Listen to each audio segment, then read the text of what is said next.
So you can stand there and protest all you like. Shut your mouth. We welcome that because that is what a free society allows.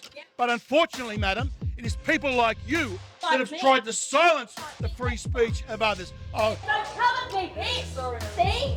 there are children. Please don't use foul and abusive language.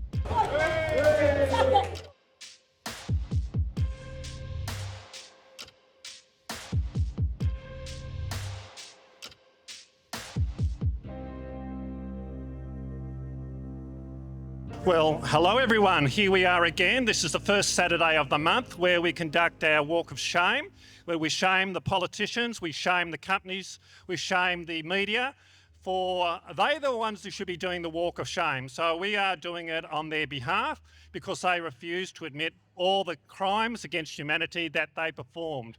We have a very special guest today. We have Craig Kelly, a former Member of Parliament, and he's going to address us and talk to us about some of the things that is laid on his heart and the impact of what has happened over the last few years on the people of Australia. Thank you, Craig, so much. Give him a hand. Thank you so much, and it's great to be down here in Perth today. It's a long way across the Nullarbor, but it's really a pleasure to come back to Perth again.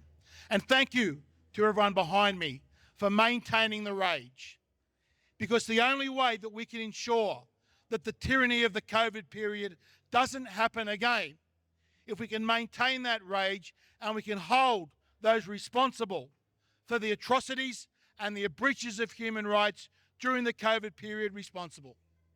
That is why it is essential that whoever is in government holds a royal commission into the COVID period so that we can get evidence before a committee, before a judge, to hold those people accountable. Because we know the evidence is now crystal clear. When it came to COVID, our government lied to us. Our health bureaucrats lied to us. Our big pharmaceutical companies lied to us. They exaggerated the threat of COVID.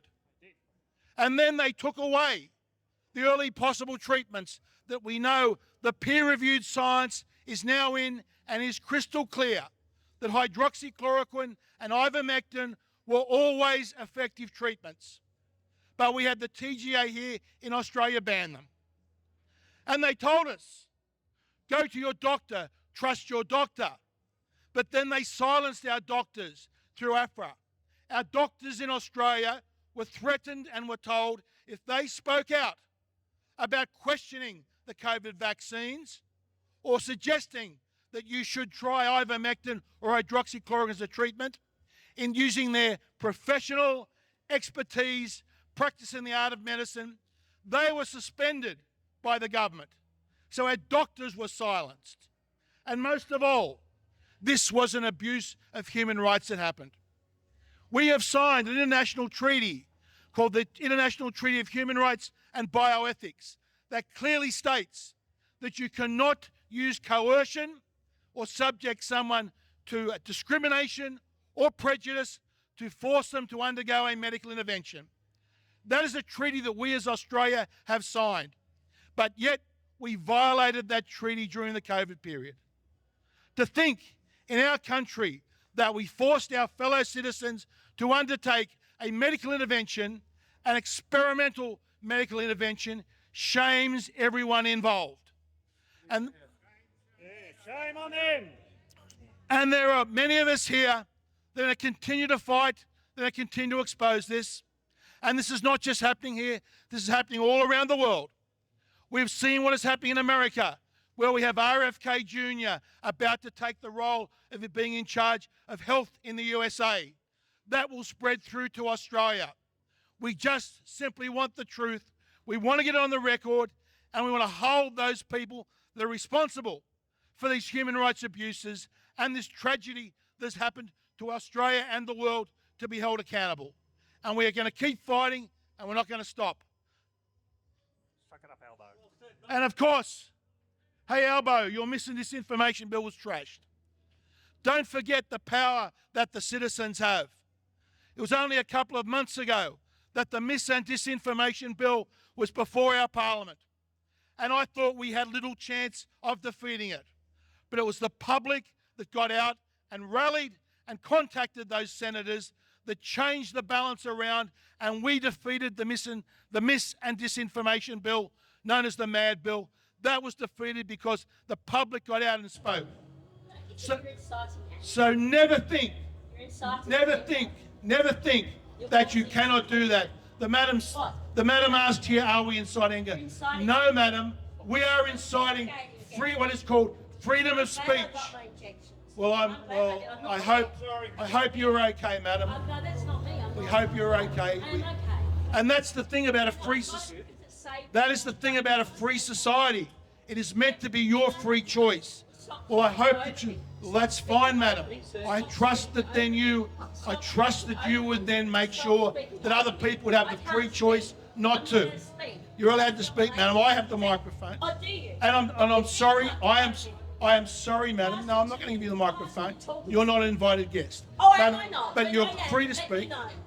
This is a freedom of speech, madam. Absolutely. Freedom of choice. No. It is freedom of choice that we are here for. We live in a democratic democratic society. So you just, I'll speak to my person.